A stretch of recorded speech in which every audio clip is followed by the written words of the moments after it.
Hey everyone, we are hopping to chapter 6, Sensation and Perception.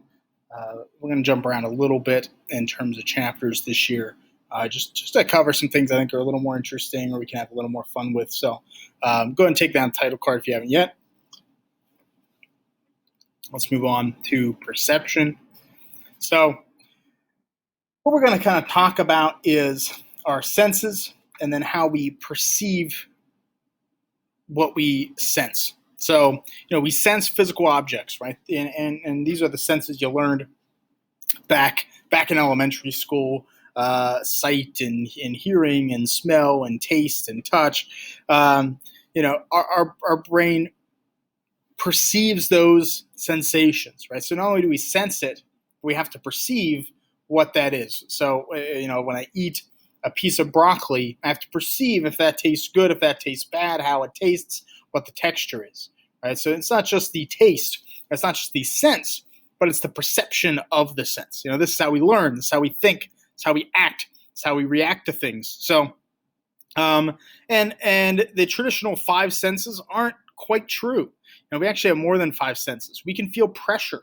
You can push on something hard or not as hard. Hot and cold is one that when we looked at is actually a sense that is learned over time. Balance. So there are more things that aren't commonly taught as senses that we can sense, and our nerves are linked to these senses, and there's not much crossover, right? And this might seem kind of dumb, but at the same time, it's true. You can't see sounds. You can't hear things that you see. You can hear the sounds that they make, right? But so all these are not really connected.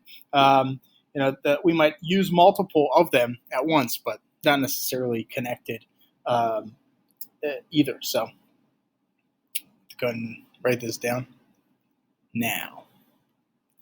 All right, so let's talk about how we kind of measure these senses, right? So you can kind of measure the absolute thresholds and the difference thresholds to see where people's senses are limited. So, for example, there's a lot of the visible spectrum of colors. There are more colors out there that exist. Infrared, ultraviolet colors we can only see under UV lights. Those are things that that's a threshold that is not met, right? So that's kind of an absolute threshold, that there is a portion of the spectrum that we can't see, and even within that, if you keep going past that, things like microwaves and radio waves and gamma rays, these are things that we can't see. So those are the different kind of thresholds with that. Now a difference threshold is just kind of a noticeable difference, right? So going back to the color example, you might be able to see the difference between blue and green, right? But then there's a portion in there and you might not be able to sense what the difference is between a bluish green and a greenish blue, right? There become hues that are so close that we can't see a noticeable difference, perhaps. So that's kind of the difference threshold in terms of noticing difference. And as I think we might get into in these notes, or at least in this chapter, we'll talk about that a little bit more in terms of each person might be unique in terms of what their difference threshold is, might differ from person to person, and be based on genetics, might be based on other factors.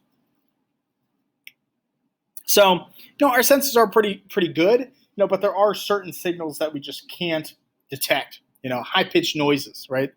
Literal dog whistles, though they make such a high-pitched sound, right? The dogs can hear them, and humans cannot.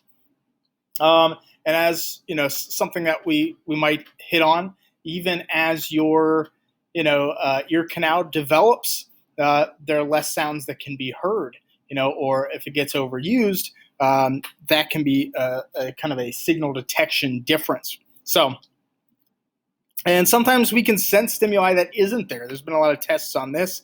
I know my most common one that I put up on the notes is definitely my cell phone, right? That I'll have in my pocket and I'll feel it vibrate, and it didn't.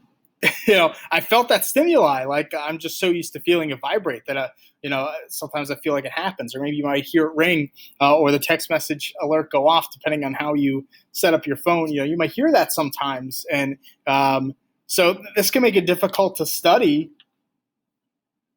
stimuli and how we perceive it. Because if I stick headphones on you and I play different sounds, you might hear a sound that I didn't play, and that's something that can happen. So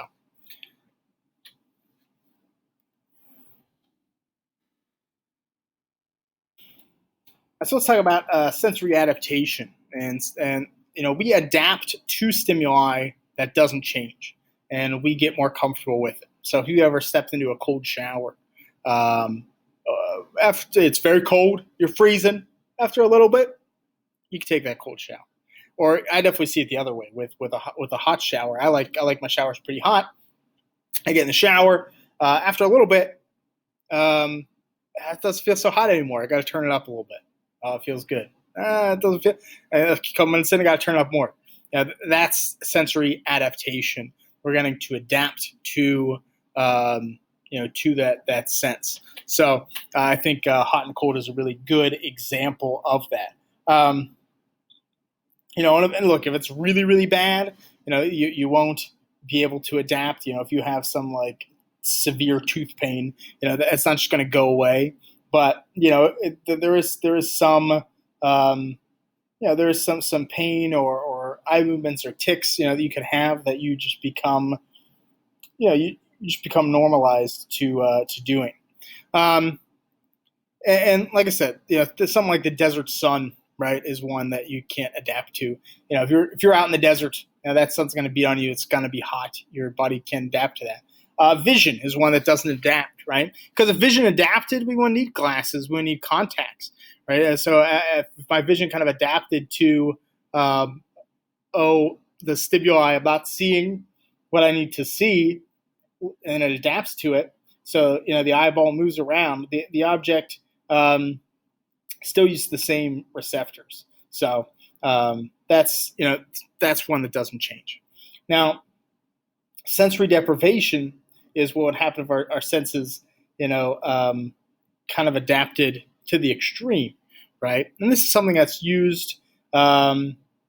Sometimes it's pleasant, sometimes it's not pleasant, right? But kind of being isolated and depriving those senses. What if I take away your sight?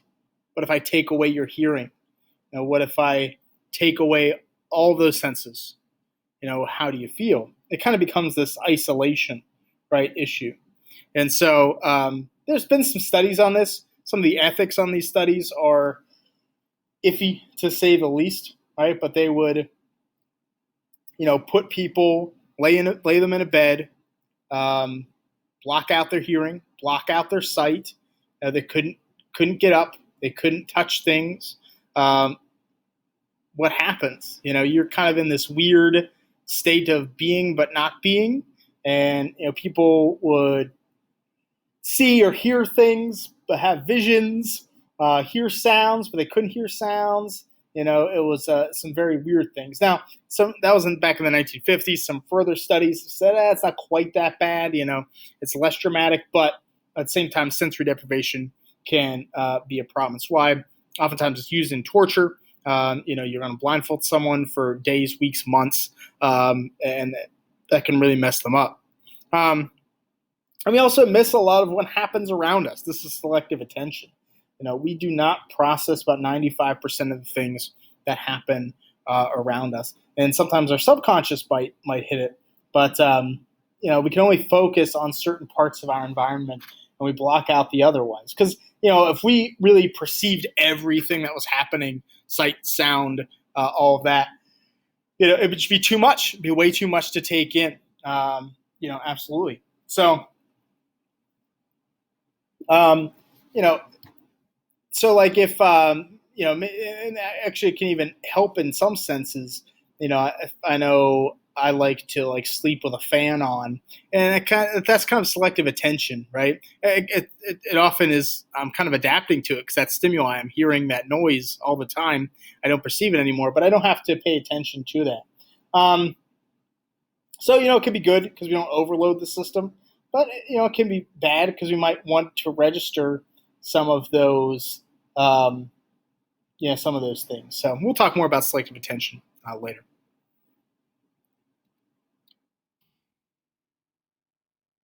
All right, let's start with vision. So we're going to talk about some of the specific senses here. So not only do we detect and adapt to kind of light and color, but vision is very very complex. Things like faces is something we have kind of an area of our brain that is just about facial recognition. It's why you'll have a much easier time remembering a face 10 years later. God, a face looks familiar, than maybe a name, because your brain can perceive and break down that face for you. So our vision kind of works in specialized ways to that.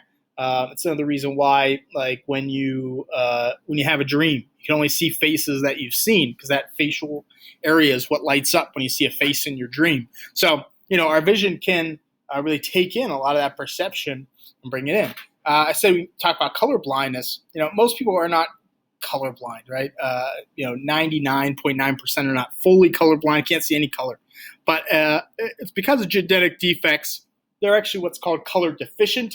They maybe can't tell the differences, the variations in color. My dad is color deficient.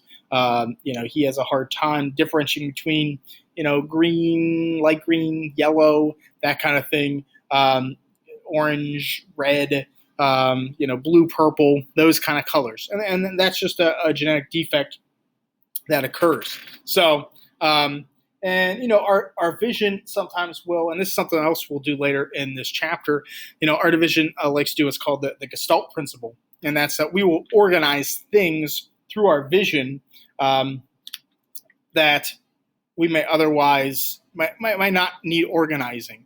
So, if there could just be random drawings or symbols, we're going to try to make an order to that. How it might be proximity, it might be how close things are, how similar, continuity. I'll show you some examples of this later. But we're going to make, as humans, we like to make things have meaning and organization and tell ourselves it is this when it's not. So that's something we'll talk about later.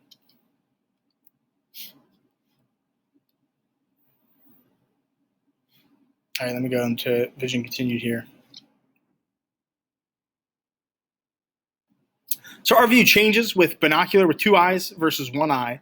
Right, so if you put a finger in front of your face and you just have your right eye open, left eye open, right eye open, left eye open, you can kind of see that finger move. I remember as a kid, I thought I was like magical, right, doing this. But it's all kind of that depth perception, in that your each eye by itself won't actually give you a correct view of where things are. Monocular vision will not give you a correct view of where things are. You lose that depth of perception. So they have to work together to make that happen, and that's kind of interesting. Our vision is not a camera. We don't remember things or see things exactly how they're happening.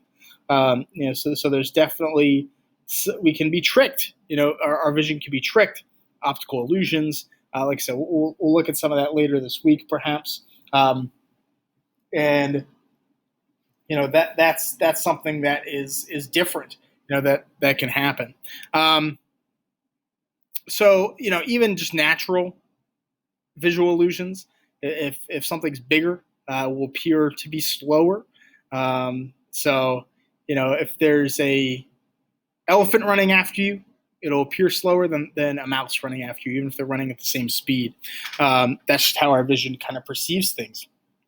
So, we perceive shapes, we perceive location of things, we perceive size, brightness, color. Right? There's a lot that we kind of take in on these visual consistencies that we do. So, like I said, I think some we'll do a little bit more of moving forward, because I think it's kind of fun to see some of those illusions and some of the color choices. Depending on if you're outside or inside, color looks different. Brightness looks different. Um, you know, Movies use size all the time to trick you, right? That they'll have people closer to the camera so they look bigger, they look like a giant. People further away from the camera look smaller. They'll make that work, kind of movie magic. So all these can be used in that way. So hearing, we perceive how loud things are. We perceive kind of the pitch, right? The frequency of how rapidly it's vibrating in the air. And then the timbre is kind of the quality of the sound. How complex is that sound wave? Um, and the ear is very fragile. Brief exposure to really loud sounds, sustained exposure to more moderate sounds can injure cells in the ear. One thing when I was a kid, parents always said, "Don't sit too close to the TV; your eyes will go bad." Not really true. But listening to loud music with AirPods with headphones in will damage your ears. Your eyes they can withstand a lot. The reduction in vision, not necessarily because of that, but your ears and your hearing can definitely get worse with that. So Gestalt principle applies to hearing too. So I'm going to try to look up some things and hit on that as well. But we try to make order of the sounds that we hear. That we don't always know what those sounds are. They might not be what we think they are, but we kind of approximate those, right? So, proximity, distance, how far away is this sound, right? Continuity is kind of helps you follow, differentiate between sounds that are happening at the same time. Similarity, right? Can I hear sounds that are similar? Or closure is understanding maybe some unintelligible sounds with context, with using my past, as an example. So that can definitely happen. So kind of interesting.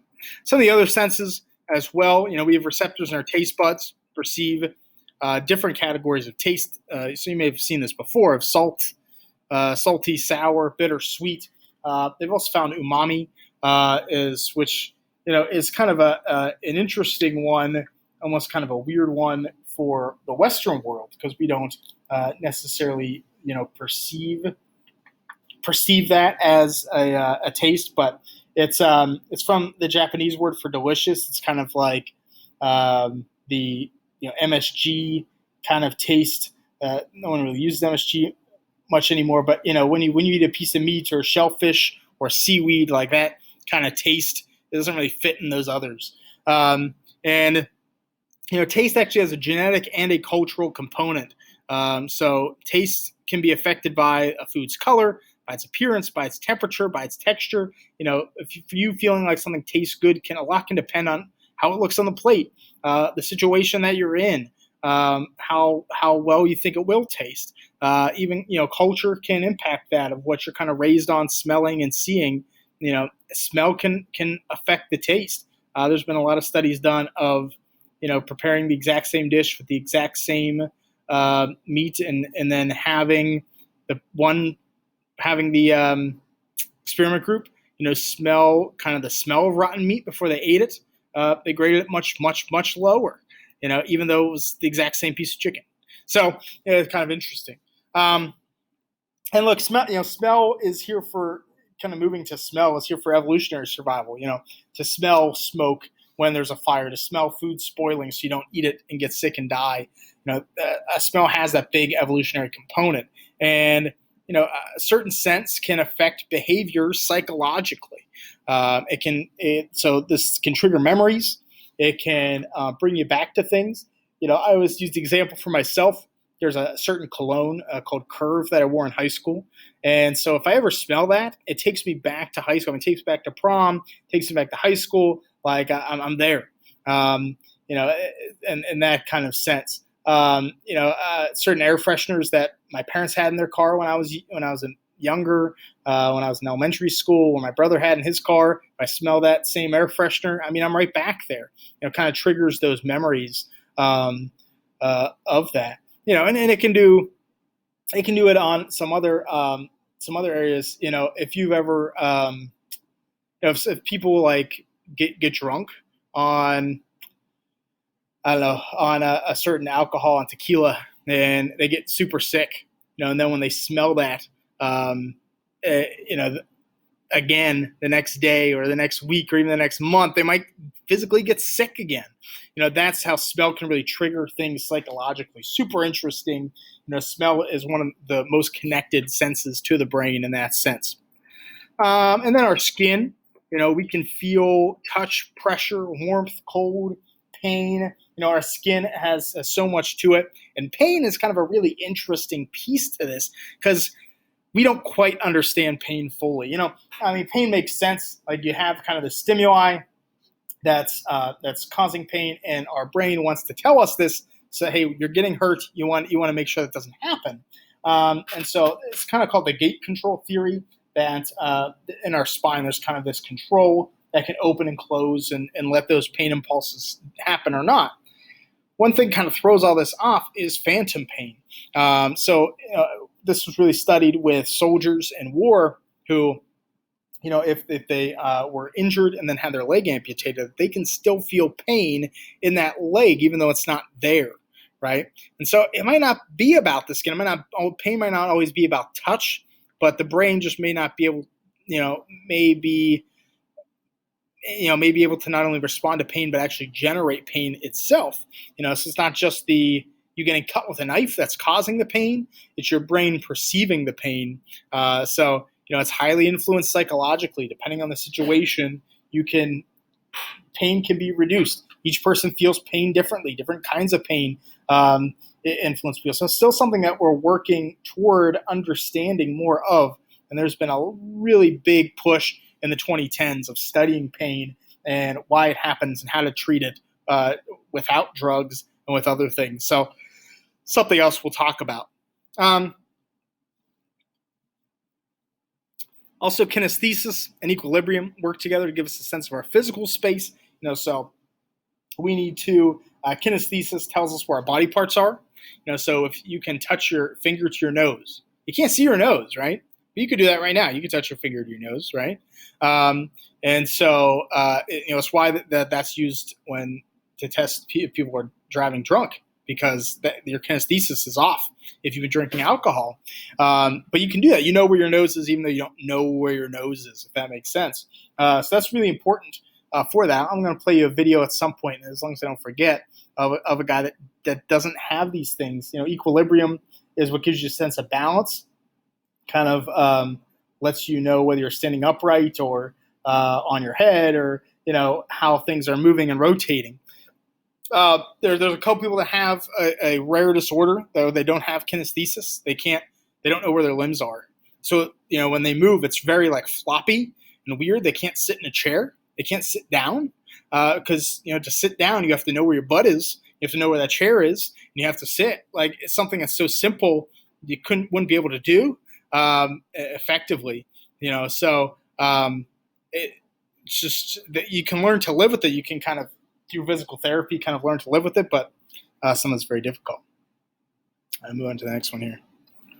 Then perception. So, like I said, not only are we sensing these things, but we're perceiving these things. So we have some of these built-in uses for senses, depth, but there are critical periods for children to learn how to use their senses and perceive the world. So some things are built in, that kids are always going to be able to evolutionary know, well, this ledge is really high.